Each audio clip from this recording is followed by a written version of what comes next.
On Wednesday evening, a massive earthquake struck Venezuela. Before the dust could settle, a second, equally violent quake ripped through the capital.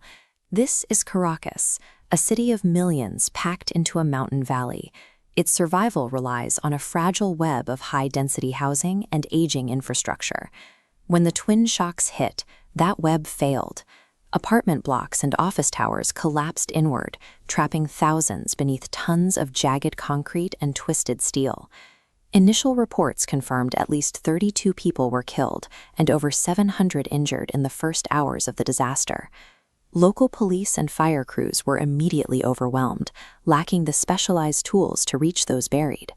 Interim leader Delcy Rodriguez called the event a true tragedy and declared a national state of emergency. The situation on the ground remains unstable. 20 separate aftershocks have rattled the city since the main event, forcing rescue teams to repeatedly abandon active sites as buildings continue to shift. Further complicating the response, the country's main gateway for international aid has been cut off.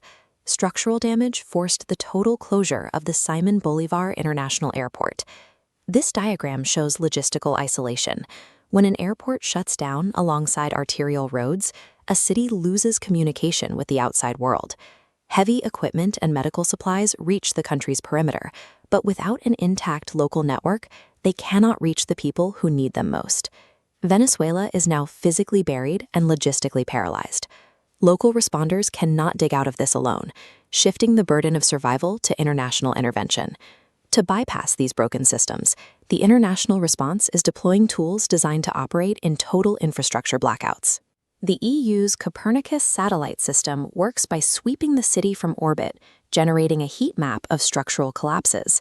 This data is converted into a high-contrast pathfinding map, allowing search teams to identify safe routes without dangerous ground reconnaissance. Once routes are mapped, heavy gear arrives. Germany has offered up to 6 A400M military transport planes to ferry massive loads of relief supplies. Defense Minister Boris Pistorius confirmed the military's readiness. These aircraft are essential because they can land on compromised, shorter runways and operate independently of the airport's now broken loading equipment.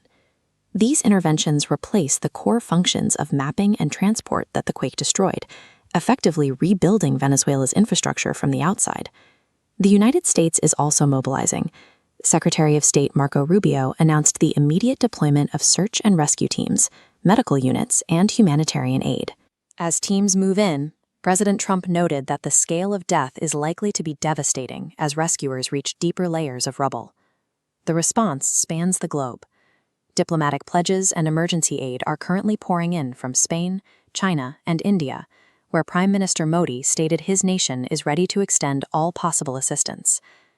This chaos stands in sharp contrast to a concurrent 6.9 magnitude quake in Japan. Because of that nation's resilient baseline infrastructure, the tremor resulted in 0 reported injuries. A powerful quake in a prepared system is an anomaly, but in a vulnerable one, it creates a crisis that mandates a global rescue mission just to perform basic life-saving functions. The earthquake converted a local emergency into a multinational logistical operation, forcing the integration of American rescue teams, European satellites aid, and German transport wings.